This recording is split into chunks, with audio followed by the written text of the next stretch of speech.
Hello, in this video I'll quickly go over the reasonings why you should pull for Yelan or pull for Kazuha, and based on the majority of the 5-star DPSs out there. And yeah, if I didn't explain well enough, you can always catch me on streams, and we can always start off with probably right now the most prevalent pyro unit, which is Hu Tao. So, Hu Tao. Oh wow, probably the best pyro DPS out there, and not mentioning that all the pyro DPSs chase after Xingqiu, and that has been a common meme. And surely Yelan will free you from a Rider National or a Hu Tao team having to have been on the first half and second half of your Abyss cycles.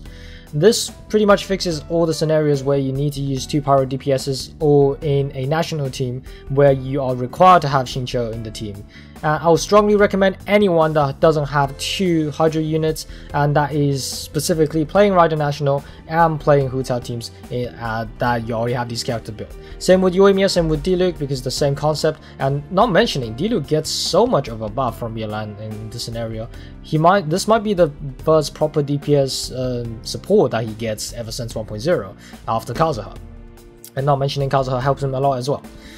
And Yelan, it's really a surprising situation that we did not expect that she will get a huge benefit out of Yelan at the beginning, but her DPS window and her Q burst pretty much matches up to the 40-50% damage bonus that Yelan can provide, which means even after the diminishing returns, that Yelan probably will still be able to get about a 20-30% damage bonus just from having Yelan's Q talent, not mentioning that she'll be normal attacking to get her stacks, so that's also extra damage on top of what she already provides. And not mentioning Yelan's damage is really ridiculous as a background DPS unit. Pretty much the same applies to Xiao and Arataki Ito. I will not showcase the clips here just because they pretty much work the same concept as Yelan. It's just background damage plus the additional damage that these 2 characters sometimes often lack. And about, well, Kamisato Ayato. Ayato has a really weird window of DPS, but since that weird window is quite short, you can always fit it towards the end of Yelan's damage passive, which means he'll get the maximum benefit out of it. Even though he kind of destroyed the synergy of no repeating elements, but it's still a really good choice for him because he doesn't really get a good support and extra energy recharge from anywhere else if he's main DPSing. Okay, let's talk about Kazuha. Kazuha will buff Ayaka a lot for a few reasons: crowd control, damage bonus, resistance shred, along with Senghe that's even more resistance shred and doesn't affect Senghe's damage buffs in a team with Kokomi. And that has been proven to be one of the most stable teams with Kazuha, and that does not need really much consolations because they don't do much reactions. As C0 Kazuha, that's already pretty much what you need. Okay, up next is Child. As a well-verified Chow main, I can say you cannot play without a Kazuha in an international team because it just makes your experience 100 times better when you're playing Child International. Even if a C6 Sucrose technically gives you more benefits than a C0 Kazuha, it's still way better experience in the Abyss for you with the reply stash, with all the reply effects. It's ultra satisfying, trust me on that. And Kazuha has a technically higher limit on the EM buffs, so there you go. In the future, you can still get way more benefits than having a C6 Sucrose. Okay, this is a hot topic here. Raiden, C2, C6. The reasoning why Kazuha works in this team, we're no longer playing a national team. We're no longer playing a national team as C2 Raiden can fully DPS with C6 Kujisara, and where Kazuha comes in is crowd control, resistance shred, and also making sure that the unique multiplier of damage buffs can be applied onto Raiden. And that is really insane to think about. This team works so well together, but it does come at the cost of C2 Raiden and C6 Kujisara, so only pretty much for the whales. But Kazuha is definitely one of the key elements there to buff your Raiden's damage even up another level.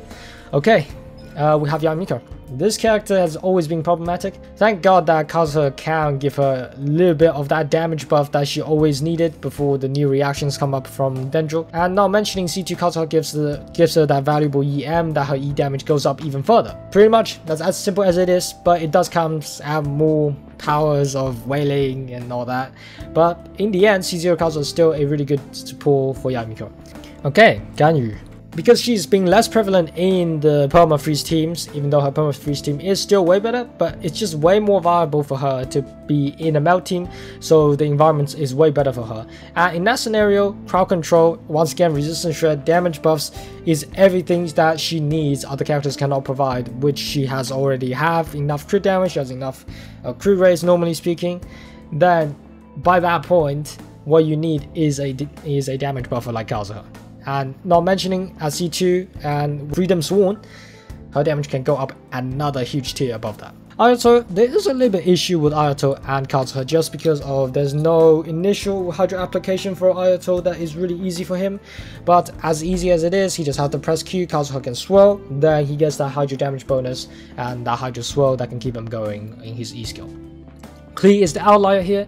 Why I recommend this is not only that Klee Shrapnel can be picked up, I do believe, by Kazuha's E, and that makes the interaction easier, and Klee majority damage source comes from heavy attacks, and which means Yelan cannot stably provide her with enough Hydro that she's always doing Vaporize. But if you believe your controls, if you believe your skills, it still can work, but it's just really difficult because how much amount of pyro this girl can punch out truly is the most destructive personnel in Mondstadt after all.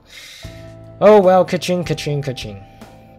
I'll rather avoid talking about this character since her pathetic scalings, but in the end, Kazuha is a huge buff for her. Even after so many hardships, if you ka-ching mains out there, I respect you. Oh, I don't know how you guys keep playing this character. I respect that. You really need a Kazuha in order to make her damage go up another level. I'm very sorry this video might not be as detailed as going into depth for what these characters can provide, especially these two characters, Yelan and Kazuha, both provide so much valuable things in the overworld that it's almost impossible to all talk about it in this short video. But in the end, if you like any one of these characters, don't hesitate, just go for them. And on the side, this video is just help you to determine which one is more efficient. But in the end, if you already have your mind set, do not worry about these analysis videos. Just go for it. In the end, it's most important that you have fun with these characters, okay? And yeah, any questions, drop into my stream, and soon after I'll be making a detailed guide on Yelan, just so that anyone has got her, like really in depth, that it might even cause you to go to sleep by that point. But yeah, if you're interested in that, yeah, and if this video helped you, feel to leave a like and subscribe, and I'll see you guys on streams or on the next video.